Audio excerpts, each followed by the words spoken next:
안녕하세요. 반갑습니다. 김상문 세무사입니다. 네. 저번 시간에 이어서 종합소득세에 대해서 조금 더 자세하게 살펴보도록 하겠습니다.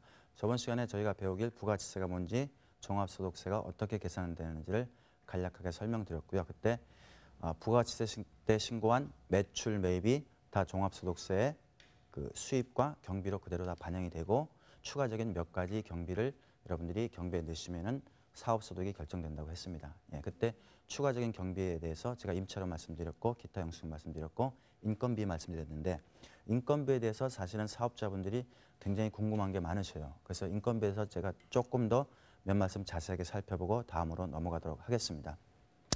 여러분들이 직원을 채용하시면 인건비 지급하시고, 지급하실 때 원천 징수한다는 건 제가 말씀을 드렸어요. 그런데 그 자영업자들은 일용직을 사용하는 경우가 많이 있습니다. 아르바이트라고 하는, 혹은 뭐 일용직이라고 하는 이런 분들을 많이 뭐 외국 교포를 쓰기도 하고 학생들을 쓰기도 하고, 근데 이런 분들 인건비를 어떻게 신고하는 거에 대해서 굉장히 궁금해하시고, 또 어떻게 신고하는 것에 따라서 여러분들의 부담이 늘어날 수도 있고 줄어들 수가 있습니다. 왜냐하면 이 일용직 인건비 신고를 어떻게 하느냐에 따라서 그분들의 그 4대 보험 여러분 들어보셨죠? 4대 보험. 4대 보험이라고 해서 국민연금, 건강보험, 고용보험, 산재보험은 4가지 기본적으로 다 근로자라면 가입하는 것이 원칙인데요. 이 4대 보험을 가입을 하게 되면 약 월급의 15% 정도의 추가 부담이 생겨요. 무슨 말이냐? 100만 원짜리 내가 근로자를 채용하면은 그 100만 원짜리 근로자가 약 15%, 15만 원의 추가적인 부담이 생기는데, 그 부담 중에 반 정도, 약 7%는 근로자가 부담하는 부분이지만은 나머지 8%는 사업자인 내가 부담합니다. 즉 100만 원짜리 월급 근로자를 채용해서 내가 쓸 때 100만 원 정도가 되면은 갑근세는 없어요. 갑근세는 없으니까 원천 징수는 하지만은 원천 징수와 실제 세금은 없습니다. 신고만 하면 돼요. 근데 이 4대 보험은 뭐 금액이 얼마든지 상관없고 무조건 그 급여 지급하는 금액의 일정 비율입니다. 그렇게 되면은 월급을 100만 원짜리 주게 되시면은 여러분들이 원천 징수할 갑근세는 없지만은, 여기 보다시피 근로자의 경우는 7% 부담이 있죠. 즉 7%를 떼고 여러분들이 93만 원만 주셔야 돼요. 예. 그렇게 되면 근로자 입장에서는 저항이 생길 수도 있죠. 예. 또 7%만 부담하는 것이 아니라 여러분들이 실제 내는 돈은 7%가 아니라 15%입니다. 여러분들 돈 8만 원을 얹어 갖고 내야 돼요. 여러분들도 추가 부담이 생기죠.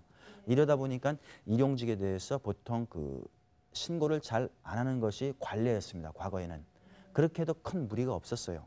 그런데 지금은 제도가 많이 자꾸 바뀌었습니다. 첫째는 일단 신고를 해야 되는 일용직의 범위가 굉장히 넓어졌어요. 즉 신고 안 해도 되는 사람들이 별로 없어요. 범위가.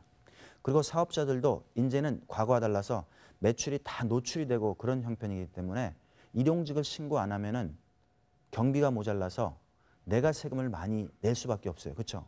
그러니까 여러분들이 선택을 할 수밖에 없습니다. 내가 일용직을 신고하고 추가적인 부담을 하고 세금을 적게 낼 건지, 아니면 일용직을 신고 안 하고 그냥 내가 세금을 많이 낼 건지 선택을 할 수밖에 없는 상황이 도달했어요. 그러다 보니까 이 일용직에 대한 급여 지급 문제가 굉장히 민감해지고 있고요. 이 일용직에 대해서 또 올해부터 새로 도입된 제도가 바로 EITC라고 하는 제도입니다. 근로장려세제라고 하는 거예요. 이거는 뭔지는 제가 다시 한번 또 설명을 드릴 거고요. 그 다음에 여러분들이 또 궁금해하시는 것 중에 하나가 이 퇴직금 문제입니다. 가끔 종업원들이 몇 년 있다가 그만두면 사장님하고 퇴직금 주세요. 무슨 퇴직금? 이렇게 해갖고 막 다툼이 돼가지고 노동청에 고발도 하고 막 이런 경우도 생기는데, 먼저 여러분들이 법적으로 퇴직금을 줘야 하는 조건은요, 5인 이상의 사업장입니다. 그렇죠? 예, 내가 종업원이 5인 미만이면은 퇴직금 줘야 할 의무는 없습니다. 그러나 만약에 퇴직금을 주기로 계약을 했다면 줘야 되는 겁니다. 5인 이상의 사업장은 퇴직금을 안 주기로 계약을 해도 줘야 되는 거예요. 5인 이상은 무조건 퇴직금을 줘야 되는 거고, 5인 이하는 내가 그렇게 주기로 약속을 하고 계약을 했다면 주는 거고, 아니면 안 주는 거고요. 물론 퇴직금은 1년 이상 근무한 사람만 해당이 됩니다. 6개월 근무한 사람이 그만두면서 반년치 퇴직금 달라. 이거는 말이 안 되는 겁니다. 그렇죠? 그러니까 여러분들이 줘야 될 의무는 없습니다. 최소한 1년 이상 근무해야 되고 5인 이상의 사업장은 반드시 줘야 된다. 왜냐하면 여러분들이 설사 5인 이상의 사업장인데 안 주기로 계약을 했더라도 그분이 안 받고 나가시면 별 문제는 없어요. 하지만 사람이 화장실 갈 때 마음 다르고 올 때 마음 다르다고, 5인 이상의 사업장을 안 받기로 했더라도, 연봉제로 했더라도 나중에 퇴직을 하고 나면은 마찰이 생기는 경우가 왕왕 있습니다. 달라고 노동청에 제소를 하게 되면 여러분들이 안 줄 수가 없어요. 그러니까 5인 이상의 사업장의 경우에는 어차피 줘야 되니까 주는 걸로 계약을 하시는 것이 좋습니다. 여기에 관련돼서 여러분들이 많이 헷갈려 하시는 것 중에 하나가 연봉제라는 거예요. 연봉제라고 들어보셨죠?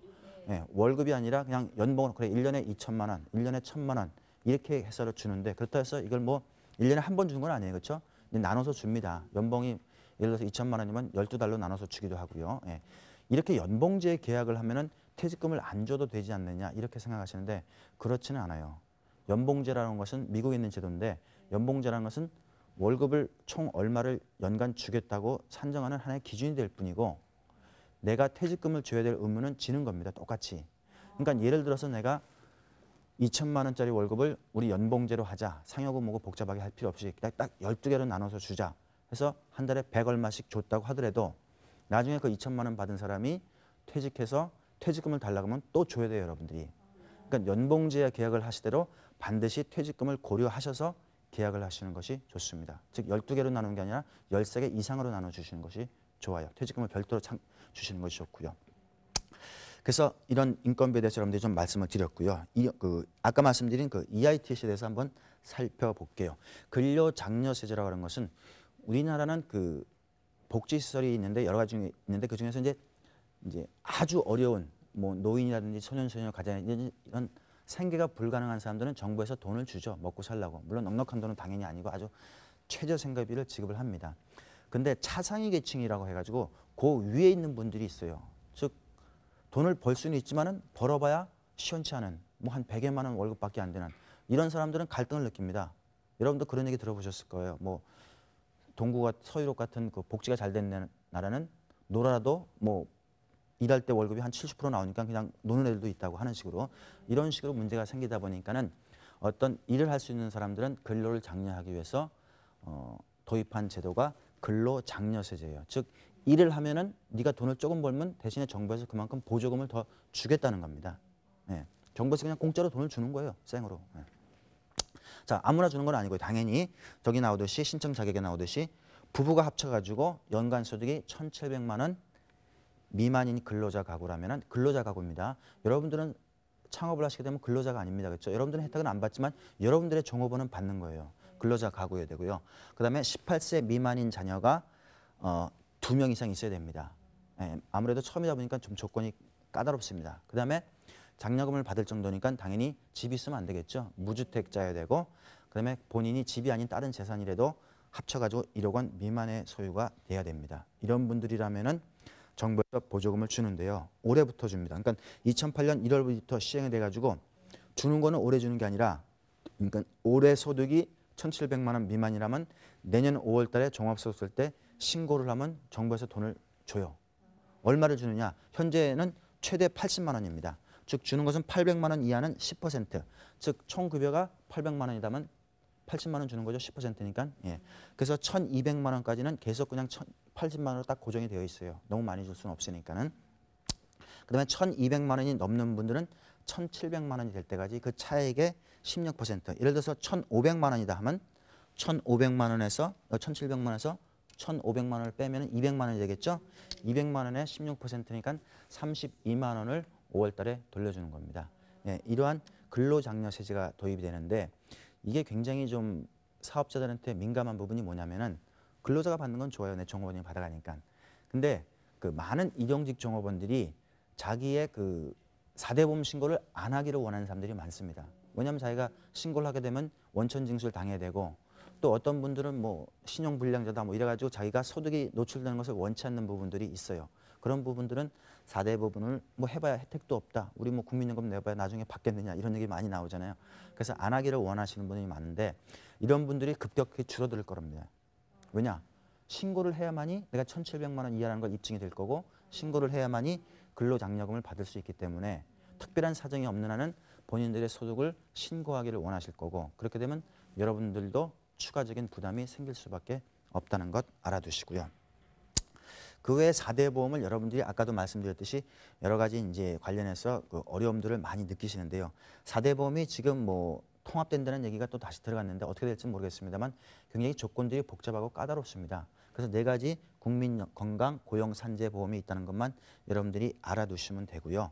이 중에서 여러분들이 이제 특별히 알아두실 것은 아까 말씀드렸듯이 4대 보험이 적용이 안 되는 일용직도 있다 그랬어요. 그 사람들은 4대 보험 부담 15% 할 필요 없거든요. 여러분들도 8% 부담할 필요가 없는데 그 조건에 보시면 여기 적용 제외라고 있죠. 그래가지고 국민연금의 경우에는 월 근무 시간이 80시간 미만, 건강보험도 80시간, 고용보험은 60시간으로 되어 있죠. 즉 한 달에 근무 시간이 60시간 미만의 일용직을 여러분들이 사용을 하신다면은 그 사람은 신고를 하더라도 원천징수할 그 4대 보험이 없습니다. 즉 여러분들이 그 사람들한테 지급한 인건비를 다 인정받으면서도 추가적인 부담이 없어요. 그래서 월 60시간 미만의 근로자를 채용해서 사용하시면 좋습니다. 여러분들이 여러 명, 어차피 이거는 시급 혹은 1급이니까 여러 명을 계속 이렇게 돌려가면서 쓰면 되겠죠. 그런 식으로 하면 여러분들이 4대 보험을 피해 가시면서도 인건비를 인정받으실 수 있다는 것, 그런 것 정도는 여러분들이 상식적으로 알아두시면 좋을 것 같고요. 그 다음에 여러 가지 뭐 보험료율이 여러 가지 나오는데 이런 것들은 여러분들이 그냥 실질적으로 납부하실 때 그때 알아두시면 되고요. 그래서 보험료율이 뭐 9% 이렇게 쭉 나누는데 다 더하면 결국 한 15% 부담되고 여러분들이 8%, 근로자들이 나머지 5%를 부담한다는 건 7%를 부담한다는 것 알아두시면 될 것 같고요. 자, 그래서 소득세 신고는 아까 말씀드렸듯이 수입에서 경비를 빼서 신고하는데 이 경비를 자기가 얼마가 나가는지 모르는 사람들이 가끔 있어요. 실질적으로 왜냐하면 1년간의 경비다 보니까 영수증을 안 받아놨을 수도 있고 혹은 받아놨더라도 잊어버릴 수도 있고 혹은 별로 이렇게 꼼꼼하게 기록하는 사람이 아니면 돈이 나간 건 내가 알겠는데 머릿속엔 들어가 있는데 내가 증명할 방법이 없습니다. 그렇죠? 말로는 안 되잖아요. 그렇죠? 그런 경우에 혹은 예를 들어서 극단적으로 하면 뭐 집에 불이 나서 증빙이 다 불탈 수도 있고요. 네. 이와 같이 불가피하게 내가 증빙을 할 수 없는 경우에는 세금을 그러면 어떻게 낼 거냐? 그럼 세금 내지 말아 할 수는 없잖아요. 그렇죠? 그럴 경우에 사용하는 방법이 바로 추계신고라는 거예요. 추계신고라는 것은 뭐냐면 추측해서 계산한다는 뜻입니다. 추측해서 계산한다는 거예요. 즉 장부가 미비할 경우에 불가피한 경우에 신고를 하는 겁니다. 예. 이때는 추계신고는 그러니까 세무당국에서 원하는 신고는 아니에요. 그렇죠? 원래는 증빙을 다 갖춰서 신고하는 것이 정상인데 불가피한 경우에는 추계신고를 허락하는데 물론 추계신고를 허락하는 만큼 거기에 대해서 불이익도 있습니다. 첫째 결손 불인정이라고 되어 있어요. 무슨 뜻이냐? 여러분들이 소득이 있으면 거기에 대해서 세금을 낸다고 했죠. 근데 적자가 나면 세금을 낼 건 없어요. 그러면 적자가 나서 끝나는 건 아니에요. 내가 올해 난 적자는 내년에 소득세 신고 때 반영을 해줘요. 무슨 말이냐? 올해는 내가 사업 첫 해에서 장사가 안 돼서 1,000만 원의 적자가 났어요. 내가 신고를 하면은 세무서에서 이 사람 1,000만 원 적자 올해 딱 인정을 해줍니다. 그럼 다음에 이제 장사가 자리를 잡아서 돼요. 3,000만 원의 소득이 났어요. 그럼 3,000만 원에 대해서 세금을 내는 것이 아니라 작년에 났던 적자 1,000만 원을 까줘요. 그럼 2,000만 원에 대해서만 세금이 되는 겁니다. 그러면 내가 올해 난 적자를 잘 관리할 필요가 있겠죠. 그러니까 적자가 난 걸 인정받으려면 당연히 신고를 해야 되는 겁니다. 근데 추계 신고를 하면 그런 적자를 인정받을 수가 없죠. 예, 이런 적자는 여러분들이 한번 신고해 놓으시면 5년 동안 계속 깔 수가 있습니다. 예, 그래서 여러분들이 그 추계 신고 알아두시고요. 그 다음에 무기장가산세. 기장한다는 것은 장부를 기록한다는 뜻입니다. 즉 장부를 안 하고 추계 신고를 하니까 무기장가산세로 너는 그 세금의 20%를 추가로 내라는 것이 또 벌칙입니다. 그 다음에 기장세액공제, 장부를 기록하는 게 기장이라 했어요. 어떤 소규모 간편장부 대상자인데 소규모 사업자들이 장부를 기록해서 세금을 신고를 하면은 참 수고했다고 해서 장려금을 줍니다. 바로 그게 기장세액공제라고 해서 10%를 세금에서 또 빼줘요. 예. 그러니까 간편장부 대상자가 만약에 신고를 안 하면은 기장세액공제 10%도 못 받고 그 다음에 무기장가산세 20% 물고 약 30%의 추가적인 세금 부담이 생길 수가 있겠죠. 그렇죠? 그래서 여러분들 가능하면 장부를 기록해서 신고하시는 것이 좋으신데 불가피할 때는 이렇게라도 신고를 하실 수밖에 없습니다. 그래서 추계 신고하는 방법은 바로 기준경비율 제도라는 건데요. 기준경비율 제도가 뭔지 제가 간략하게 설명을 드릴게요. 자, 여러분들의 수입이 여기 정해져 있어요. 수입에서 경비를 빼면 소득이라 그랬죠. 그 소득에 대해서 세금을 내는 겁니다. 즉 경비를 많이 인정받아야 돼요. 그렇죠? 근데 경비를 증명할 수 없다 그랬죠. 그래서 세법에서 어떻게 해놨냐면요. 경비를 인정할 수 있는 비율을 정해놨어요. 즉 이전에 당신하고 똑같은 업종의 사람들이 신고한 통계를 보니까 당신네 업종은 보통 경비가 한 80%더라. 그래서 그걸 딱 정해놨어요. 비율을. 예. 그래서 그 수입에다가 80% 때려버리면 나머지 20%가 수입으로 결정이 되는 겁니다. 예, 그렇게 계산하는 것을 단순 경비율이라고 합니다. 즉 수입에다가 단순 경비를 곱해버리면 경비가 나와버려요. 그럼 소득이 바로 발생되죠. 옛날에는 이렇게 했습니다. 이것이 옛날 과거에 사용한 표준소득률 제도인데 이것을 단순 경비율 제도라고 합니다. 그런데 이렇게 하다 보니까 폐해가 뭐냐면은 이 단순 경비를 적용받는 사람은 경비를 안 받아도 어차피 인정받잖아요. 그리고 경우에 따라서는 이게 추계하는 것이 실질적으로 세금이 줄어들 수도 있습니다. 내가 받아놓은 영수증이 적다 보면은. 예. 그러다 보니까 이 단순 경비, 그 표준소득률에 문제점이 있어서 이것을 개선했는데 어떻게 하느냐. 기준경비율 제도를 도입했어요. 기준경비율은 뭐냐. 경비를 인정해 주는데 일정 비율로 인정해 주는 경비는 기준경비라고 해서 조금만 인정해 줘요. 나머지 주요경비, 주요경비라는 것은 여기 나왔듯이 매입비용, 여러분들이 부가세 신고했던 매입비용, 그다음에 임차료, 인건비, 이 세 가지는 모든 사업자한테 공통적으로 발생하는 가장 큰 비용입니다. 그렇죠? 월세하고 직원들 인건비하고 그다음에 내 상품 매입한 거가 가장 큰 비용이에요. 이 세 가지만큼은 네가 증명을 하지 않으면 인정을 못 해주겠다는 거예요. 즉 이 세 가지를 주요 경비를 증명하지 못하면은 이 사람은 기준 경비만 인정받고 이만큼이 다 소득이 되는 겁니다. 그렇죠? 기준 경비 반만 인정받으면 이만큼이 소득이 되겠죠. 이런 식으로 기준 경비율 제도를 만들어 놨습니다. 그래서 여러분들이 주요 경비를 인정받으시려면 어차피 세 가지 주요 경비는 증빙을 받으셔야 되고 이도 못 받으시면 나머지 부분은 이제 기준 경비에서 인정을 받는 제도가 바로 기준 경비율 제도입니다. 그래서 기준 경비율 제도를 여러분들이 하시려면 아까 여러분들 기장세액공제 받는 소규모 사업자는 해준다 그랬죠. 예, 그건 뭐냐면요. 여러분들이 세무신고할 때 그 장부를 만드는 방법이 두 가지가 있는데 복식북이라고 하는 거 있고 간편장부라는 게 있어요. 복식북이라는 것은 말 그대로 복식북이에서 회계적으로 하는 거고요. 여러분들 일반인들이 하기는 좀 힘듭니다. 전문가들이 하셔야 되고 그다음에 간편장부라는 것은 쉽게 해서 가계부로 생각하시면 됩니다. 여러분들이 그냥 경비 지출한 것만 쭉 기록을 해놓으시면 돼요.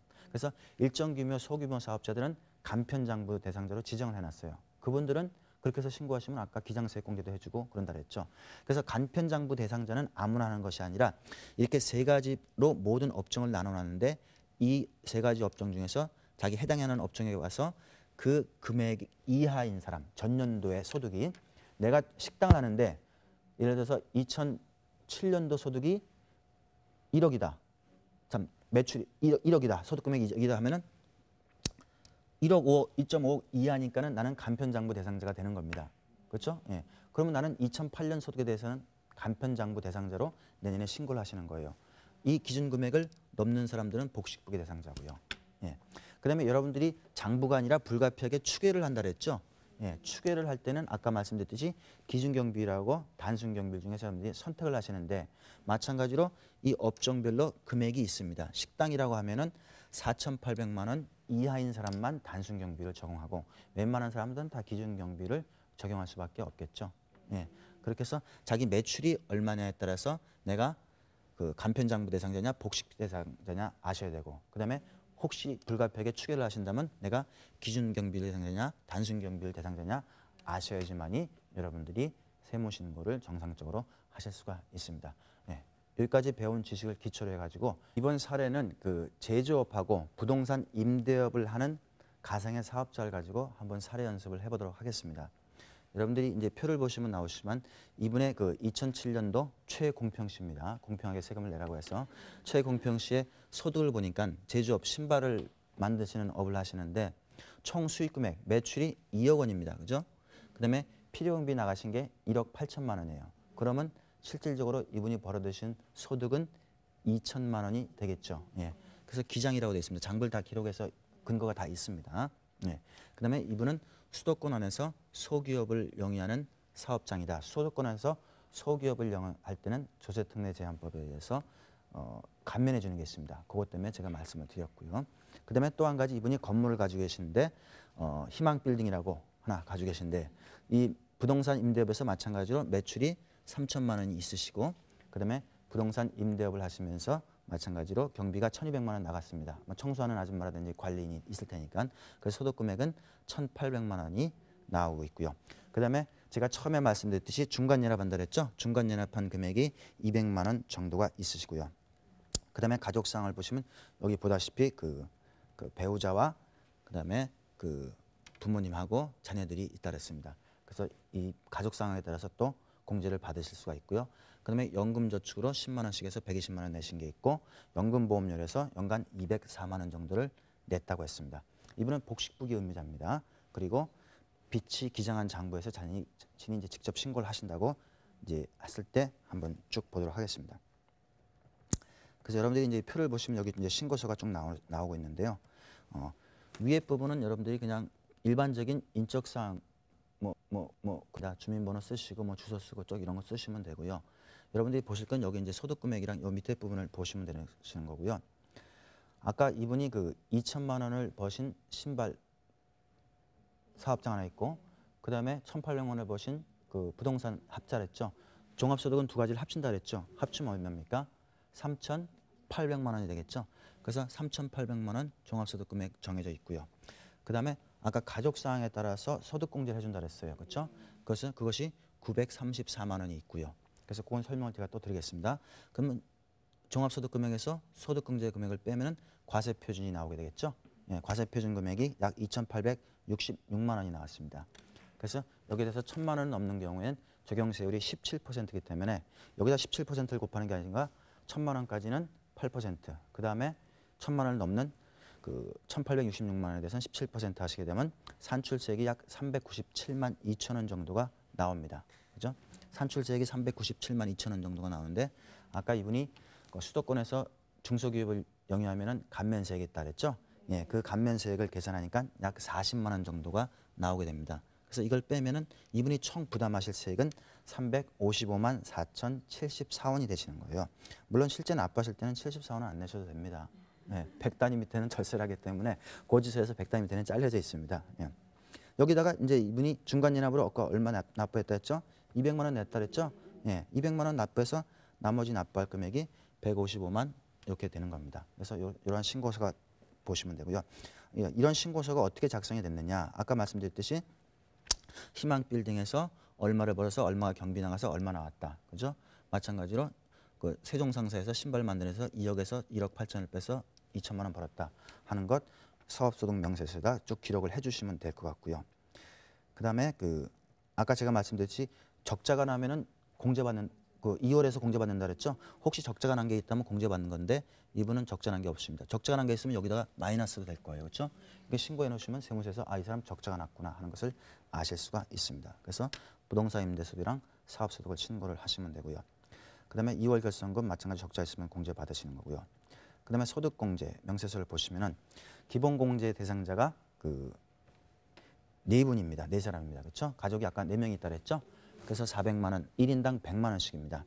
그다음에 그 아까 어머님이 있으시다 그랬죠? 예, 할머니 65세 이상은 경로 우대자라서 추가적인 공제를 받는데 70세 이상이시면은 150만 원을 받습니다. 그래서 추가적으로 받으셨고요. 예. 그래서 인적공제 합계가 550만 원이고 아까 국민연금 내신 게 204만 원 있으시다 그랬어요. 그렇죠? 예. 그다음에 여기 보시면은 특별공제라 해서 보험료, 의료비 이런 게 쭉 있죠. 우리 흔히들 뭐 이런 거 내면은 소득공제 받는다 해서 영수증 많이 모으시잖아요. 근데 사업자는 해당이 안 됩니다. 저런 특별공제는 근로소득자들에게 되는 특별한 혜택이고요. 일반 사업자는 표준공제라고 해가지고 그냥 60만 원 받는 게 대부분입니다. 그래서 특별한 그 공제는 여러분들은 받으실 수가 없다는 거 아쉽지만 그래서 쭉 하시면은 아까 말씀드렸던 900만 원 정도의 그 소득공제가 나온다고 볼 수가 있고요. 그다음에 연금저축소득공제 120만 원이 여기 써 있는 겁니다. 아까 제가 노란우선 공제 말씀드렸죠. 만약 이분이 노란우선 공제 올해 가입하셔서 300만 원 이상을 내시게 되면 여기서 300만 원 추가로 받으시는 거예요. 그럼 아까 17%니까 300만 원에 17%면 얼마입니까? 한 30여만 원 되겠네, 그렇죠? 예, 그 정도 추가적인 세금 절약을 할 수가 있는 거죠. 적금을 하시면서. 예, 그래서 이렇게 해서 신고서를 쭉 여러분들이 작성하시는 것을 보셨고요. 이런 것을 여러분들이 기초로 하셔가지고 국세청 홈페이지에 가시면은 여러분들 신고 기간에 전자신고를 하실 수가 있습니다. 이 정도의 지식만 가지시면은 여러분들이 충분히 전자신고를 스스로 하실 수가 있으실 겁니다. 자, 감사합니다.